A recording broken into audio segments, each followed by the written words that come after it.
Alright guys, welcome back to my channel, This is Ali Plays, and today we're going to be doing a Dragon Champions video. We're going to be doing a list for the champions that are the best single target champions in terms of DPS. So utility does play a factor into this, so I'm going to be taking that into account. So before we get started, I would like to point out that this list is my opinion and not fact.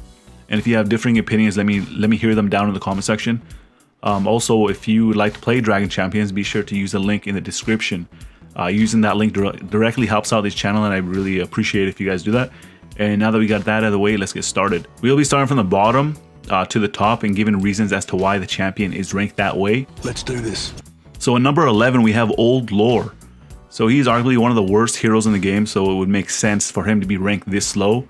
And one of the reasons why he is not good is because he is really slow, and he needs to spend his first turn buffing himself before he can even attack. So as a single target DPS, he does not quite cut it, and that is supposed to be his role, and he does definitely need a buff. Also, he has Hatred of Nature. He deals 5% more crit damage, not 5%, so he can max out 30% more crit damage for each living elf in the enemy's party. So as of now, people don't really use elves that much. I think they use Night Elf, and I think that's about it so far. So people don't really use elves that much. Coming in at number 10, we have Sharp. So Sharp does not do much damage. It looks like he does, but he actually doesn't do a lot of damage. And he's only really viable in the guild raid, so when you're against a dragon on phase 4, due to his triple hit ability on his A2, that will help take down the steel scales. I think that's what's called steel scales that the dragon has as a buff. So he can also be viable as a tournament requirement, maybe. Maybe you have to use Sharp. Let's say it says use Sharp, but let's hope not, because I know a lot of people don't have him maxed out or worked on. Well, not maxed out, just people don't work on him because he's not that good. Number 9, we have Shaolin. So I honestly, I thought Shaolin would be a beast attacker, but there are better options for sure. So he is the best attacker for phase 4 of the raid because he has a triple hit on his ability called Triple Serving, and his 7 Chef Strike ability, which can attack 7 times. So as you can see, that is very viable in the raid when you're fighting the dragon. So I'll still recommend working on him for the raid, but he is low priority right now. Number 8, we have Fao. So she is really squishy. That's the reason why she's only number 8 on the list. She's only really viable on a panda team, where she's able to make Kinley even more annoying with her dodge buff. And she's also decent in raids, mostly phases 1 to 3, since there are only 3 enemies at a time. So she can use this ability over here. It deals 280% physical damage to the target and 2 random enemies. And a critical hit with this ability increases the enemy's turn rate by 20%.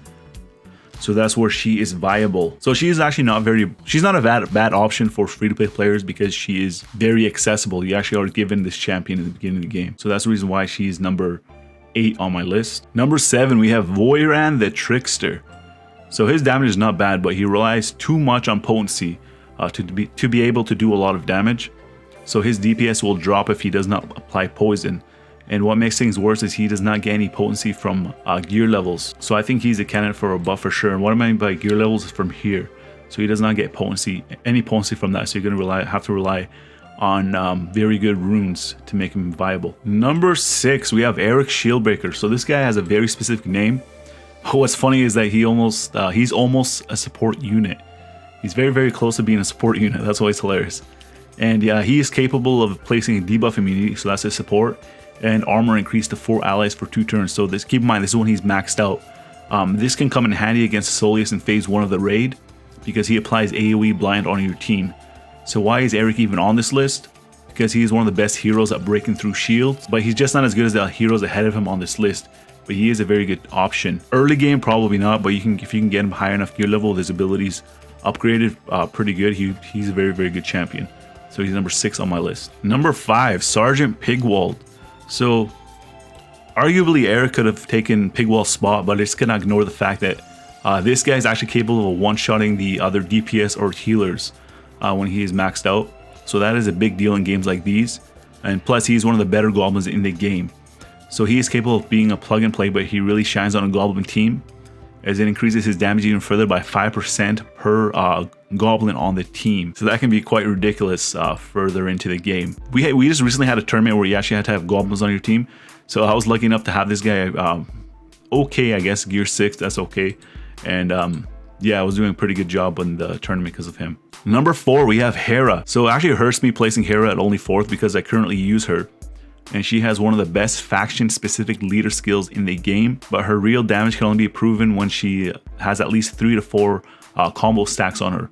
So how does she get combo stacks? Every time she uses her basic attack, she gains 1 combo stack, so it can take up to 3 to 4 turns until she can show her true potential damage. So since her Pride faction is rather small right now, there are not too many options to pair her up with, but she's a great plug and play hero. So originally I had her ranked 2nd, but I had to drop her 2 spots because of that. So I'd highly recommend working on Hera, so she's not a bad champion. Number 3, we have Cruella. So she was just released as a Halloween event, so she can be farmed at quite a difficult node. But the good news is she's a great addition to Dragon Champions. So you can farm her Invasion of the Demons 3-6. So I haven't even got 3 stars on it. I think you have to fight the Venomate in this one. He's pretty powerful, so I can probably do it in the future. So it might be a little bit too early to place her in the top 3 for the single target DPS, but she has way too much utility. So let's go over this. So she's a magic damage dealer, which is quite powerful so far in the life of Dragon Champions. Not only does she deal a lot of damage, her penetration is quite high as well. So what makes Cruella unique is her ability to create a replica of a single enemy champion. So you can fill your team with a role that you are missing, right? So right out from your opponent's team, you can basically just copy whatever you're missing on your team. Also, she is the only champion in the game so far that can nullify a taunt by making the target invisible. So this is great for many aspects of this game. So overall, she's a very strong hero with great damage and utility, and that is why she's number 3 on my list. So do you guys agree with her being number 3? Let me know down in the comment section. Number 2, we have Night Owl. So as of the making of this video, Solis is not released, so she is ranked number 2, but with Solis on her team, she would actually be ranked number 1. And let's discuss. So on max level and gear compared to all other heroes, Night Owl has the highest magic damage stat in the game. So not only does she hit hard, she also has a 30% chance to deal damage through a shield, and that is great for quickly destroying tanks. Her Veil of Silence ability does a massive 420% of her magic damage to an enemy. Not only that, she places ability block on the target. Her Midnight Glow ability can apply damage increase to all allies. What more do we want? Well, when Solis is released, she is capable of removing 2 buffs from a random enemy, which is great against taunters and damage dealers. Her leadership ability is not great at this point in the game due to the roster that we currently have for elves, but when better elves are released, she's going to be way too good. I mean, she already is way too good. So let's look at her leader ability. So let's look at it maxed out. So all allied elves gain 20% accuracy upon landing a critical hit, and they restore 10% of their max health. So upon landing a fatal blow, they restore 25% of their max health. So I can see this being very good in tower for sure. But as of right now, there's not that many options for elves. Let's go look at elves real quick. So you can see elves are not even that good. What team would we build? We build Night Owl for sure. She would be the lead. We'd have Illyria as a healer. I mean, that's all you can actually build. So you have these 5. Senjil now is one of the worst characters in the game because the regeneration got fixed. Kelrian has high magic defense, and he has a taunt, but he doesn't have good physical defense. Sharp, as I said, does not do that much damage. Illyria is mediocre. She's like middle of the pack healer. And Night Owl's the only good one. These champions aren't even released yet. Thelaine and Wonder Lula. And if they release more elves, she would be more viable, which is pretty crazy if you ask me. So number 1, we have Shedar. So you're going to be obtained from higher tiers of the raid. So if you click find, you can find them right here. You need heroes with 7+ stars, hero level 80 recommended, and gear level 11. So this is endgame champion.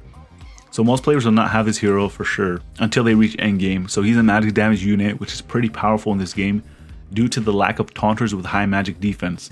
So he is capable of decreasing armor on his basic attack. His Power of Earth ability is extremely strong, but not only does it deal massive damage, but it can also stun the target for 1 turn. And he is also able to place armor increase and debuff immunity on himself while also restoring 50% turn meter to all allies. That is crazy.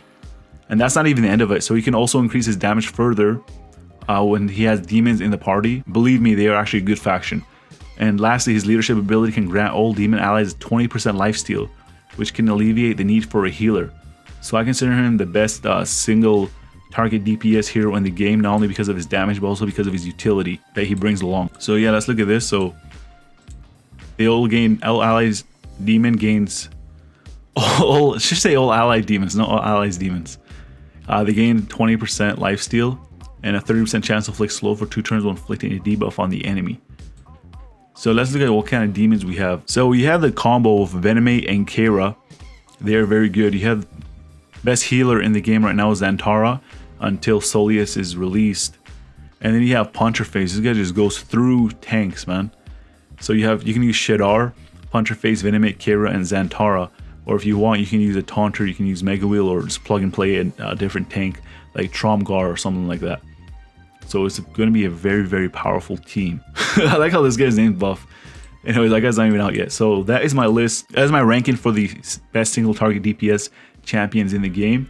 If you guys found this video helpful or entertaining in any way, make sure you guys drop a like. It helps out the video a lot. And if you guys are new to the channel, you like what you see, consider subscribing. I make Dragon Champions and Shaolin Legends content almost every single day. And while you're at it, enable notifications if you want to stay up to date on all my latest content. And as always, I want to thank you guys for watching. I'll see you guys in the next video.